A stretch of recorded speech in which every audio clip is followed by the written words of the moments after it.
The rain fell in soft, steady drizzles, soaking the rich black fabric of Martin Hayes' suit.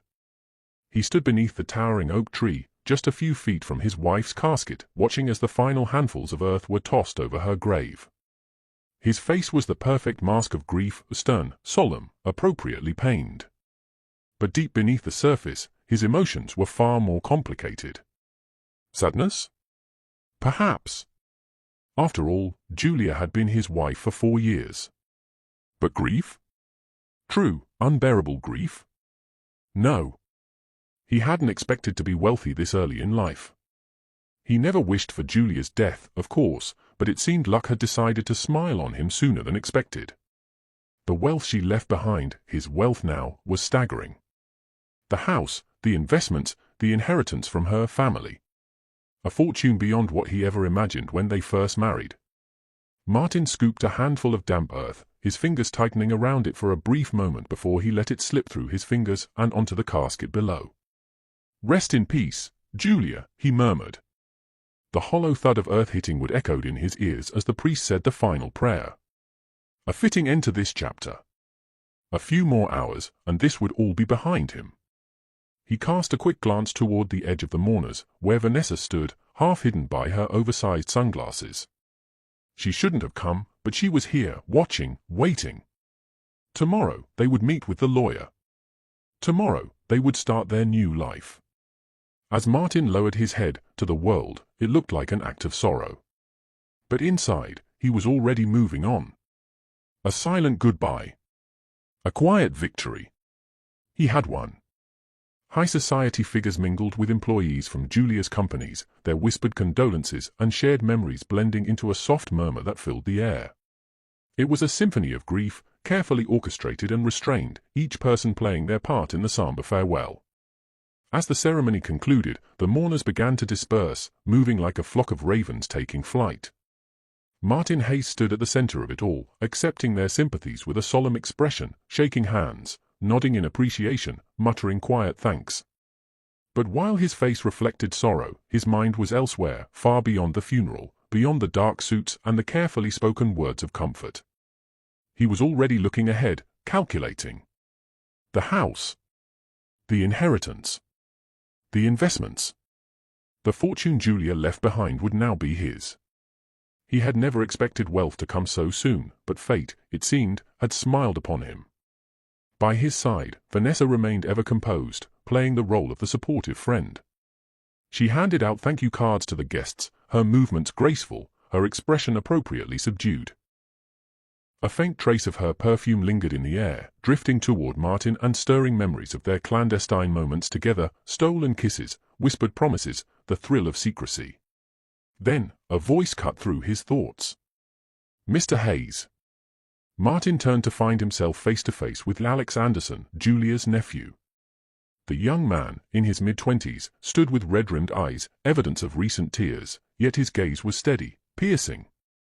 "My deepest condolences," Alex said, his voice carrying a raw sincerity.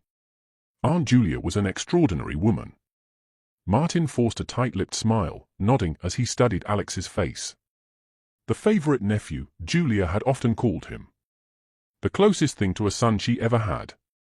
That thought had irked Martin for years.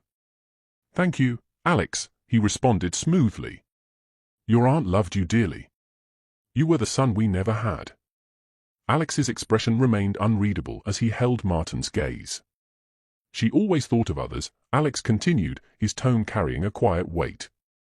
"Her generosity knew no bounds." Something in his voice made Martin shift uncomfortably. Was there an edge beneath those words? A knowing look behind those mourning eyes? Before he could formulate a response, his phone buzzed in his pocket. He seized the opportunity for escape. "Excuse me," he murmured, offering a polite nod before turning away. Lifting his phone to his ear, he answered in a hushed tone. "Hello?" As he turned his back on the mourners, a smirk ghosted at the corner of his lips. Tomorrow, the will would be read. By then, all of this, the funeral, the condolences, the grief, would be behind him. A new chapter was about to begin. His gaze swept across the funeral grounds, landing on Vanessa. She was the picture of poise, offering final words of comfort to the last few guests, her smile gentle, her touch reassuring. To the world, she was merely a close friend of Julia's, a considerate woman ensuring the widow, now widower, wasn't left alone in his time of sorrow. But Martin knew better. We need to go to the civil registry tomorrow. Vanessa's lashes flickered, but she remained composed, nodding almost imperceptibly. By this time tomorrow, we'll be celebrating our new life, he murmured, his breath warm against her ear. She gave a small, knowing smile, squeezing his hand briefly before stepping away. Just as Martin turned, his pulse steady with anticipation, a strange sensation crawled up his spine. He paused, the hairs on the back of his neck prickling. His gaze lifted, only to collide with Alex Anderson's. The younger man stood at the far end of the cemetery, half shrouded in shadow, his eyes locked onto Martin with an expression that sent an icy chill through his veins. It wasn't grief. It wasn't even curiosity. It was something far more unsettling. For the first time that day, a flicker of unease settled in Martin's chest. Alex knew something. Or at the very least, he suspected. Martin swallowed, forcing a tight-lipped smile as he adjusted his cufflinks. He wouldn't let a mere nephew shake him. By tomorrow, none of this would matter. Or so he thought. Martin slid into the driver's seat of his sleek, black luxury car, the scent of leather and Vanessa's subtle perfume wrapping around him. She was already inside, waiting, her manicured fingers resting lightly on her lap. Without a word, he started the engine, the low hum vibrating through the silence as he pulled away from the cemetery. Through the rearview mirror, he caught a final glimpse of Julia's grave, the fresh mound of earth a stark contrast against the manicured grass. The mourners had mostly dispersed, but his thoughts lingered on one, Alex Anderson. The way the young man had watched him, eyes sharp and unreadable, still unsettled Martin. But he pushed the feeling aside. Soon, none of it would matter. The city lights shimmered ahead, a beacon of the life awaiting him. The wealth. The power.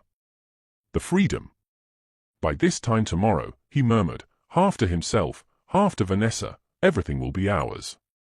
She smirked, placing a hand on his thigh, her touch light but possessive. Let's just hope there aren't any surprises. Martin exhaled, gripping the wheel a little tighter. There wouldn't be. There couldn't be. Because he had already won. Or so he believed. The next morning, Martin awoke with an unusual energy coursing through him. Today was the day. Today, everything he had waited for, everything he had endured, would finally be his. Dressing with meticulous care, he selected a charcoal grey suit, one that exuded power and credibility, the perfect look for the occasion. As he adjusted his tie in the mirror, his thoughts drifted to Julia's vast fortune, luxury properties in the city's most exclusive neighborhoods, high-value shares in leading corporations, foreign bank accounts brimming with wealth. An empire, meticulously built over decades. And soon, it would all be within his grasp. His phone buzzed, pulling him from his thoughts. Good morning, love, Vanessa's voice came through in a soft whisper. Ready for the big day? A slow smile spread across Martin's face. For the first time in weeks, he allowed himself a moment of genuine joy. More than ready, he murmured. I'll meet you at the civil registry in 45 minutes. Ending the call, he grabbed his keys and stepped outside. His brand-new Mercedes gleamed under the morning sun, a symbol of the life that awaited him. As he navigated through the chaotic city traffic, horns blaring and pedestrians weaving between cars, nothing, absolutely nothing, could dampen his mood. When he arrived at the civil registry in the upscale Roman district, Vanessa was already waiting at the entrance. She was dressed in a form-fitting navy dress, the fabric hugging her curves elegantly, paired with a delicate pearl bracelet that caught the light. Even in morning attire, she managed to look effortlessly sophisticated. As Martin approached, her lips curved into a knowing smile. This is it, she whispered. Martin glanced up at the grand entrance, inhaled deeply, and smirked. Yes, he said, voice brimming with confidence. By the end of today, everything changes. Or so he thought. Martin and Vanessa walked side by side down the polished marble hallway, their footsteps echoing softly in the quiet corridor. The air smelled of aged leather and faint traces of expensive cologne, a reminder of the kind of wealth that moved within these walls. As they approached Mr. Thompson's office, Martin took in the details of the space beyond the glass panel door. It was a room designed for power, dark mahogany bookshelves lined with thick legal volumes, a grand oak desk positioned strategically in front of towering windows that overlooked the city skyline.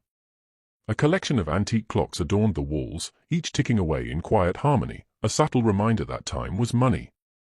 But before Martin could push the door open, he froze.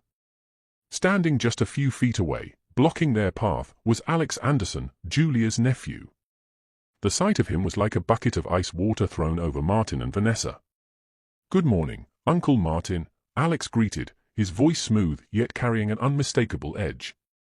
He smiled, but it was a smile that didn't quite reach his sharp, observant eyes. "What a surprise to run into you here." Martin quickly pulled himself together, forcing a polite smile as he straightened his posture. "Alex," he said, keeping his tone casual. "I didn't expect to see you. What brings you here?" Before Alex could respond, the office door creaked. Before Alex could respond, the office door creaked open, and Mr. Thompson stepped inside. The attorney was a man of quiet authority, his salt and pepper hair neatly combed back, and a pair of thin-rimmed glasses resting on the bridge of his nose. His tailored navy suit was crisp, exuding professionalism, and his every movement was measured, deliberate, like a man who had seen it all and could not be easily rattled. His sharp eyes flickered between the three of them before settling on Martin. "Mr. Thompson," Martin said, recovering quickly. "I trust everything is in order?" Mr. Thompson nodded but didn't immediately answer. Instead, he gestured for them to step inside his office. "Come in," he said, his voice as smooth as the polished wooden floors beneath them. "We have much to discuss." Martin exchanged a glance with Vanessa before leading the way inside, Alex following close behind. There was something unsettling about the younger man's presence, something that made the back of Martin's neck prickle. But he shoved the feeling aside. He had come here for one reason only, to claim what was rightfully his. Mr. Thompson adjusted his glasses and folded his hands over the thick legal folder resting on his desk. His expression was unreadable, but the weight of his next words already hung in the air.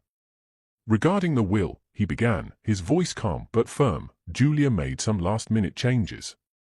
Martin's breath hitched. A sudden chill ran through his spine as he gripped the armrests of his chair, his knuckles whitening. His heartbeat pounded against his ribcage like a drumbeat of impending doom. Leaning forward, he forced his voice to remain steady.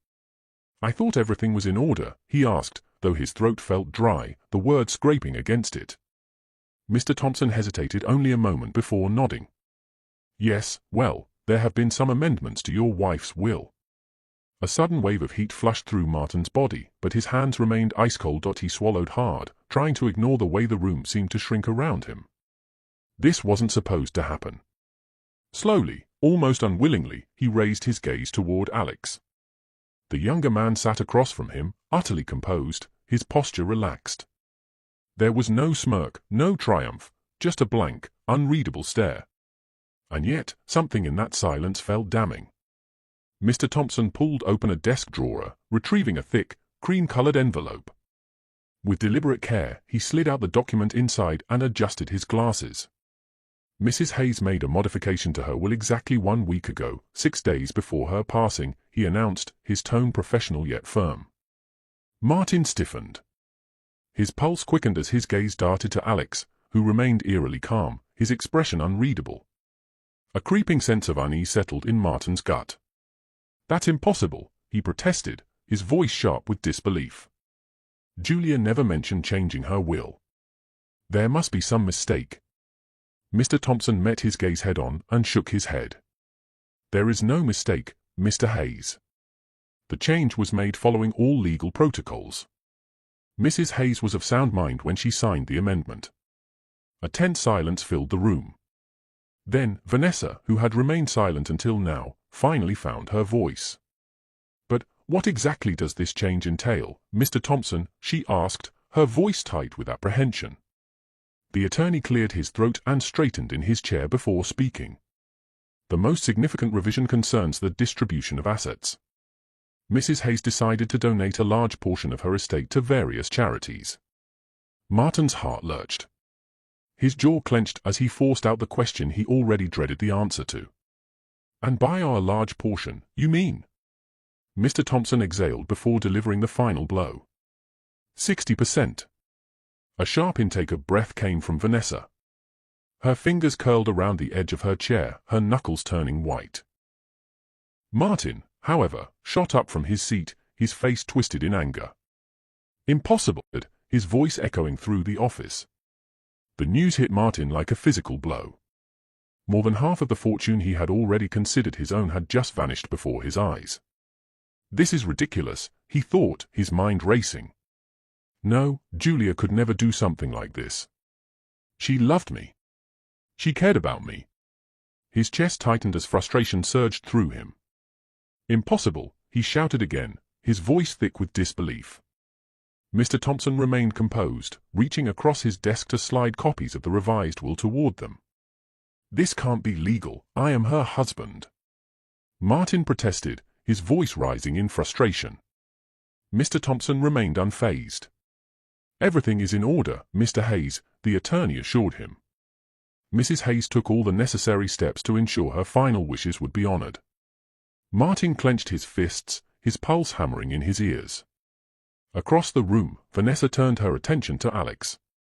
Unlike them, he remained perfectly calm, almost detached, as if none of this fazed him. Narrowing her eyes, she asked, "What do you know?" Alex merely shrugged. That was the last straw for Martin. He shot to his feet, his chair scraping against the floor. "I'll get the best lawyer.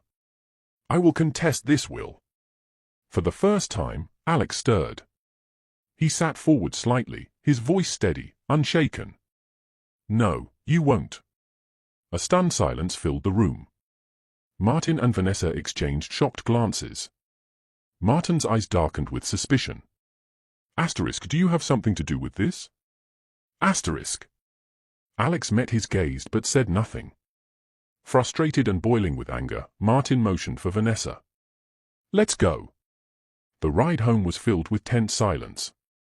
As soon as they stepped inside, Vanessa spoke, her voice low but firm. "I think Alex knows something," she said. "Did you see how bold he was?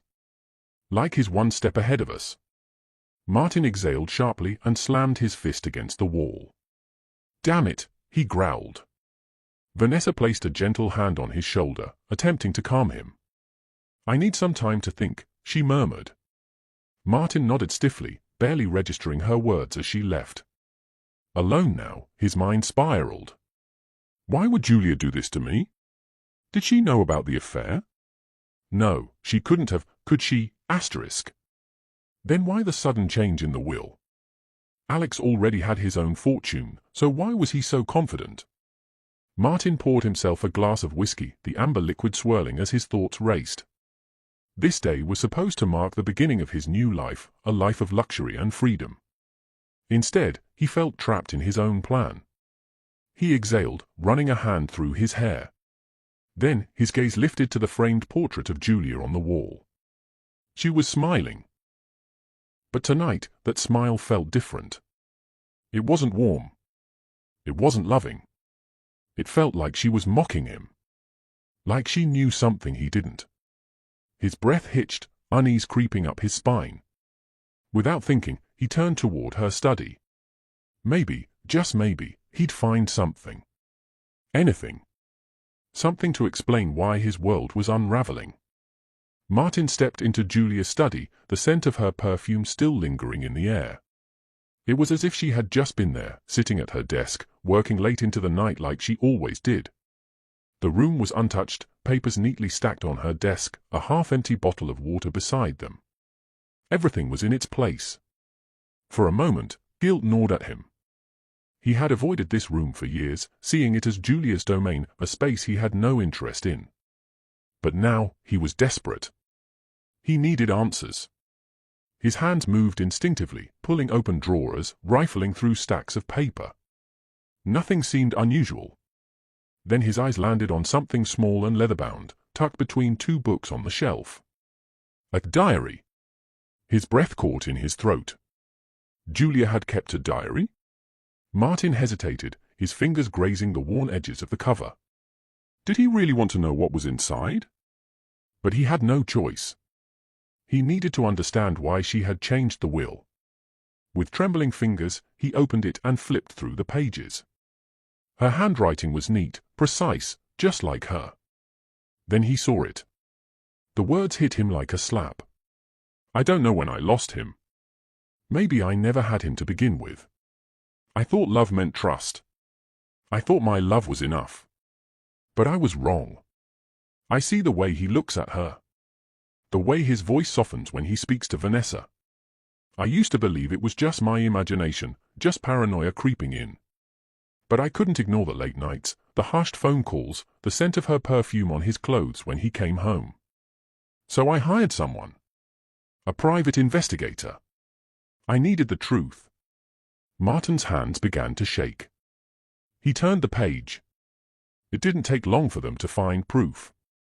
Photographs. Hotel receipts.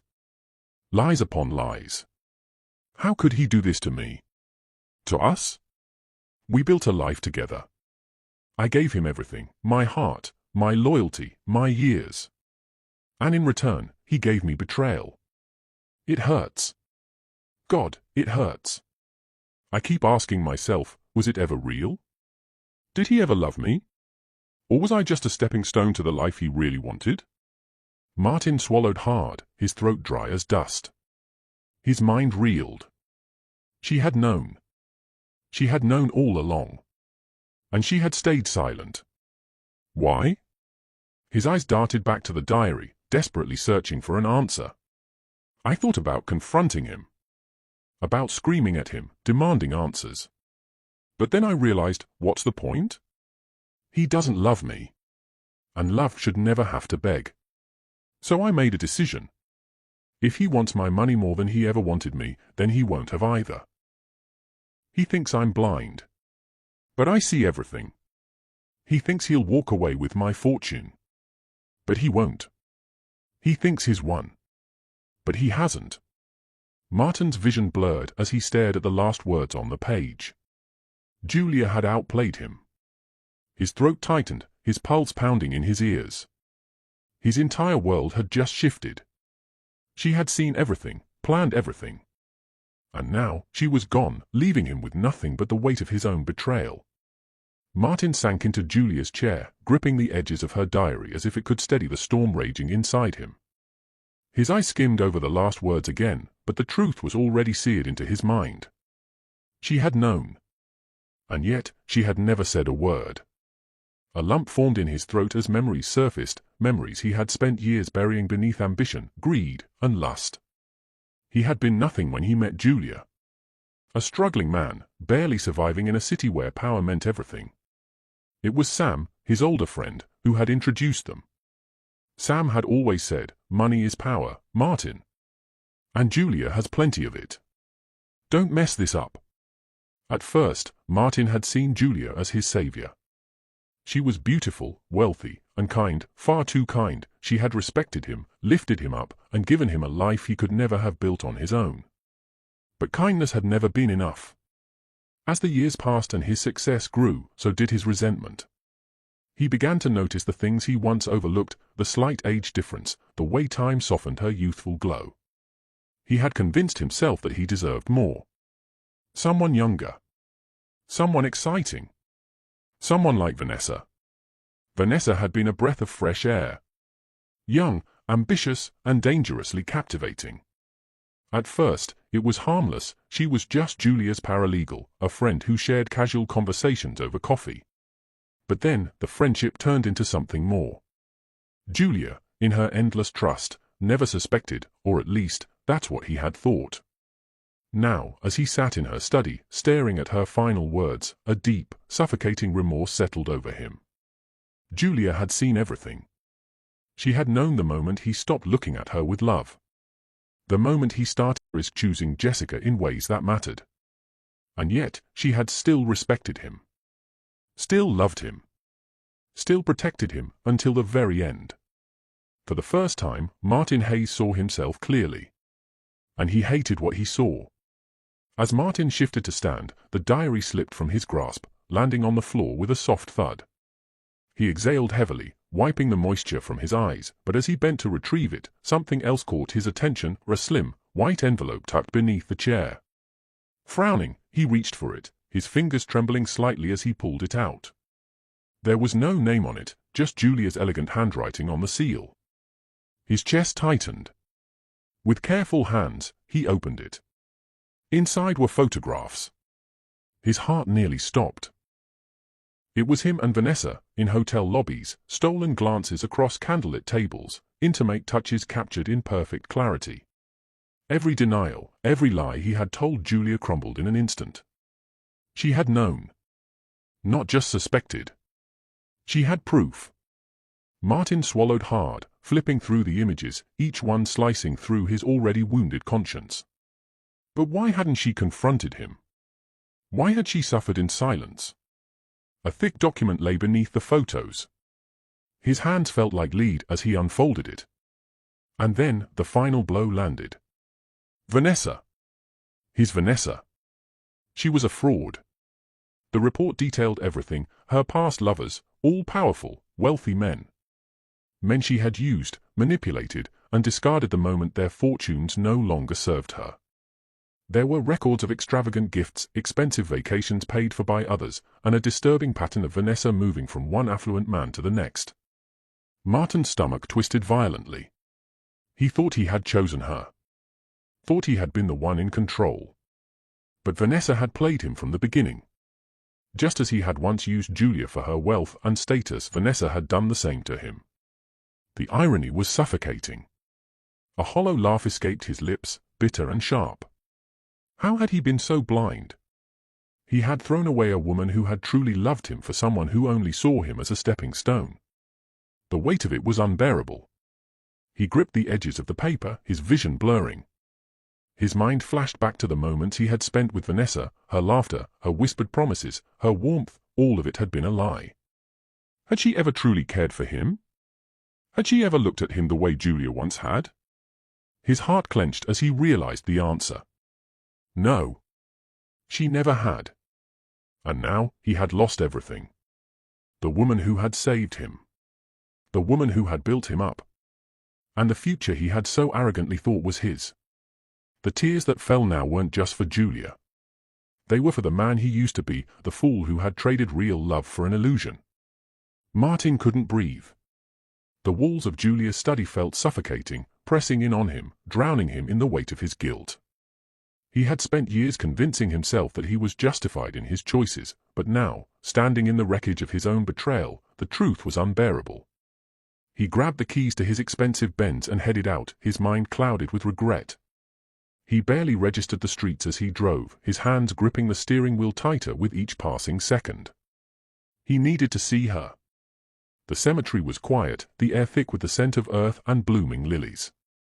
He walked slowly toward Julia's grave, his legs feeling heavier with every step. When he reached her tombstone, he froze. There was so much he wanted to say, yet no words came. His throat tightened. What could he possibly say to the woman he had betrayed? The woman who had given him everything only to be repaid with deception. Minutes passed. Finally, he whispered, "I'm sorry." The words felt hollow, insignificant compared to the damage he had done.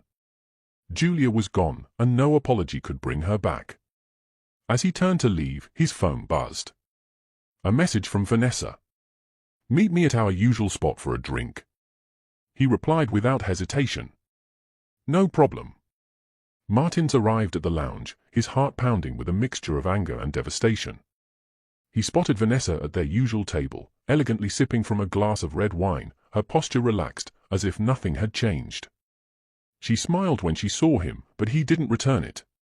Instead, he slid into the seat across from her, placing the envelope containing the damning evidence on the table. Vanessa arched a brow. "What's this?" Martins leaned in, his voice cold. "Go ahead. Open it." She hesitated, then picked up the envelope and pulled out the photographs. The images of them together, taken by a private investigator, were clear. But what truly made her expression shift was the detailed report exposing her history, the men before him, the pattern of manipulation, the truth he had been too blind to see. Martins watched as she skimmed the pages, his own emotions in turmoil. "You used me," he said bitterly. "Just like you used the others." Vanessa let out a soft chuckle and placed the papers down. "Oh, Martins, *, she sighed, shaking her head. "You're acting as if this is some grand betrayal." His hands clenched into fists. "I loved you." She leaned back, twirling the stem of her wine glass between her fingers. "You loved the idea of me. The way I made you feel." She took a slow sip, then smirked. "And I loved the lifestyle you provided. We both got what we wanted." Martins felt his stomach twist. Was any of it real? Vanessa stood up, adjusting her purse on her shoulder. "You tell me." She looked down at him with amusement. "But if it makes you feel any better, you were better than most. You almost had me fooled too."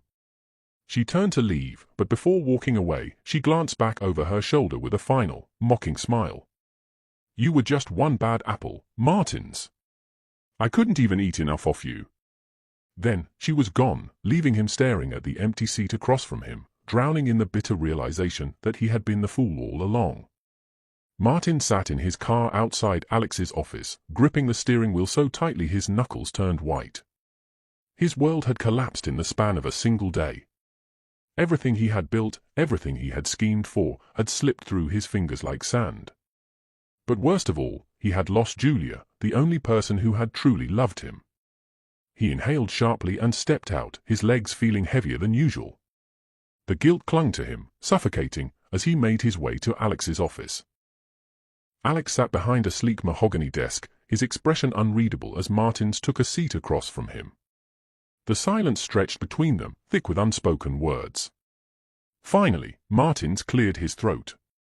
"I'm not going to contest the will." His voice was hoarse, barely above a whisper. Alex nodded, his eyes never leaving Martin's face. "I figured." Martins hesitated, then met Alex's gaze. "You knew, didn't you?" Alex exhaled and leaned back in his chair. "Yes. Aunt Julia called me 3 days before she died.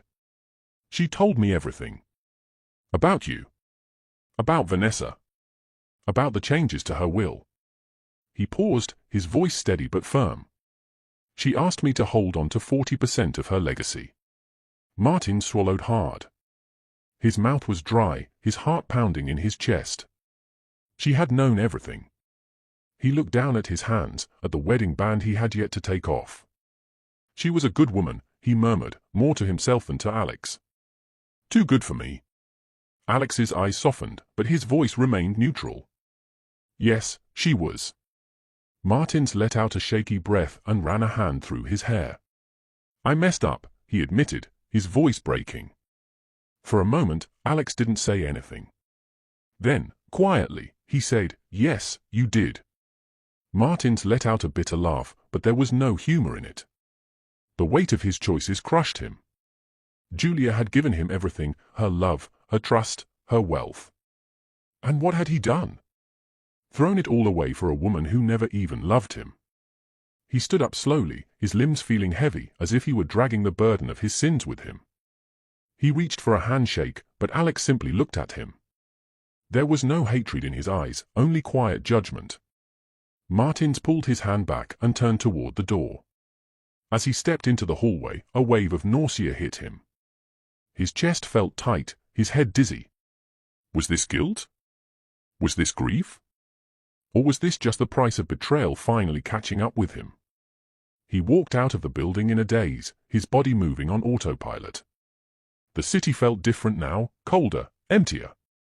He had spent so long chasing a life of wealth and indulgence, but for the first time, he realized what true poverty was. It wasn't about money. It was about losing the one person who had ever truly cared. Martins climbed into his car, but he didn't start the engine. Instead, he rested his forehead against the steering wheel, his shoulders shaking. For the first time since Julia's death, he cried. Thank you for watching. If you enjoyed this story, please like, share, and subscribe for more amazing content. Don't forget to drop a comment and let us know where you're watching from.